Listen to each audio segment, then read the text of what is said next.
தமிழ்நாட்டில் நடந்த தேர்தல்களில் மாபெரும் தலைவர்களும் தோல்வியுற்றிருக்கிறாங்க.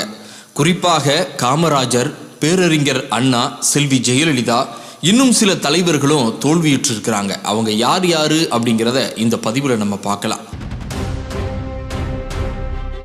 அகில இந்திய காங்கிரஸ் தலைவராக இருந்த காமராஜர் 1967 மக்களவை, பேரவை தேர்தல்கள் இணைந்து வந்தபோது விருதுநகர் பேரவை தொகுதியில் போட்டியிட்டார்.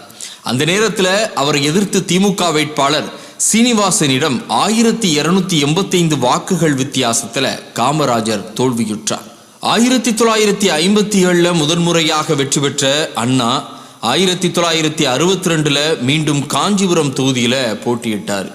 அண்ணாவை எதிர்த்து காங்கிரஸ் வேட்பாளர் SV நடேச முதலியாரிடம் 9190 வாக்குகள் வித்தியாசத்தில் தோல்வியடைந்தார் பேரறிஞர் அண்ணா. 1991 நடந்த தமிழ்நாடு சட்டமன்ற தேர்தலில் முதல்வராக தேர்ந்தெடுக்கப்பட்ட செல்வி ஜெயலலிதா அதைத் தொடர்ந்து 1996 சட்டசபை தேர்தலில் பர்வூர் அப்படிங்கக்கூடிய ஒரு தொகுதியில் போட்டியிட்டார்.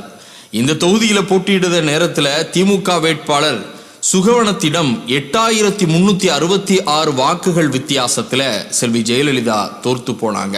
1987 1000 விளக்கு தொகுதியில் போட்டியிட்ட ஸ்டாலின் அவர்கள் 2292 வாக்குகள் வித்தியாசத்தில் அதிமுகவுடைய KA கிருஷ்ணசாமியிடம் தோல்வியுற்றார். அதுக்கு பிறகு 1991 சட்டமன்ற தேர்தலையும் இதே தொகுதியில் கிருஷ்ணசாமியிடம் 1981 வாக்குகள் வித்தியாசத்தில் தோல்வியுற்றார். அதைத் தொடர்ந்து தொடர் வெற்றிகளை கண்டிருக்கிறார் ஸ்டாலின் அவர்கள். 1996 நடந்த தமிழ்நாடு சட்டமன்ற தேர்தலில் முதல்வர் வேட்பாளராக வைகோ விளாத்திக்குளம் தொகுதியில் போட்டியிட்டார். இந்த தொகுதியில் 634 வாக்கு வித்தியாசத்தில் தோல்வியுற்றார் வைகோ.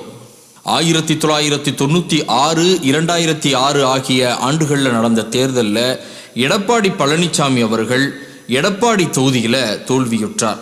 2016 நடந்த தமிழ்நாடு சட்டமன்ற தேர்தலில் அன்புமணி ராமதாஸ் அவர்களும் தோல்வியுற்றார். 2016 கடலூர் தொகுதியில் போட்டியிட்ட சீமான் அவர்கள் 5வது இடத்திற்கு தள்ளப்பட்டு அந்த தேர்தலில் அவரும் தோல்வியுற்றார்.